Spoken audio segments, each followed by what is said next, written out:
Hello bachcho, let's read this question. The question says in the following questions, a statement first is followed by a corresponding statement second.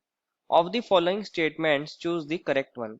Option A, both statement first and second are correct and statement second is the correct explanation of statement first. Option B, both statement first and second are correct and statement second is not correct explanation of statement first.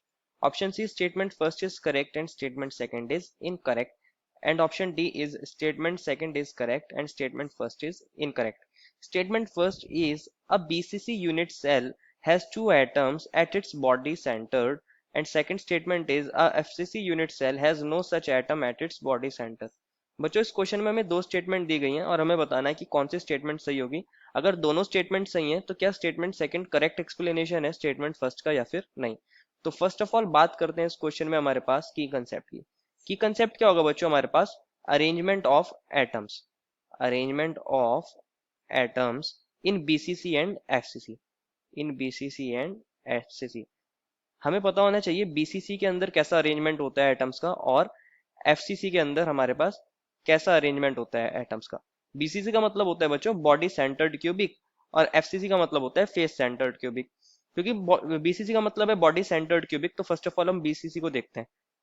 BCC means body centred cubic, that means इसकी body के centre पे एक atom present होता है like this cube में। यहाँ centre पे एक एटम होता है और हमारे पास कॉर्नर्स पे भी एटम्स होते हैं, यहाँ पे इस वाले कॉर्नर पर भी और नीचे वाले चारों कॉर्नर्स पे भी। तो टोटल 8 कॉर्नर्स पर हमारे पास एटम्स होते हैं और एक बॉडी सेंटर पर एटम होता है। तो हमारे पास बॉडी सेंटर पर दो एटम नहीं होते, ओनली वन एटम होता है एट बॉडी सेंटर। और हमें स्टेटमेंट फर्स्ट में कहा था कि बीसीसी के अंदर दो एटम होते हैं एट इट्स बॉडी सेंटर, तो ये वाली स्टेटमेंट गलत है।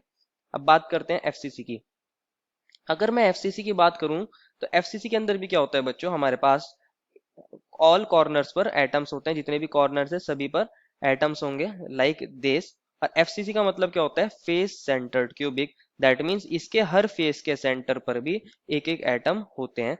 तो इसको हम ऐसे दिखा सकते हैं, एक ही हमारा टॉप फेस है तो यहाँ पर एटम होगा, एक हमारा बॉटम फेस है तो यहाँ पर भी एटम होगा, एक हमारा ये लेफ्ट में फेस है तो यहाँ पर एटम है, और एक राइट में फेस है इस वाले फेस पर भी एटम है, एक पीछे का फेस है तो उस पर भी एटम है, और एक आगे का फेस है तो इस पर भी एटम है। तो इस तरह का अरेंजमेंट देखने को मिलता है, इसके अंदर बॉडी सेंटर पे कोई एटम नहीं होता। तो स्टेटमेंट सेकंड में हमें कहा गया था एफसीसी एटम के अंदर सेल के अंदर कोई हमारे पास एटम नहीं होता बॉडी सेंटर पे, तो ये वाली बात बच्चों सही है। Therefore final answer is statement second is correct and statement first is incorrect, that is option number D. I hope you understood it well and best of luck.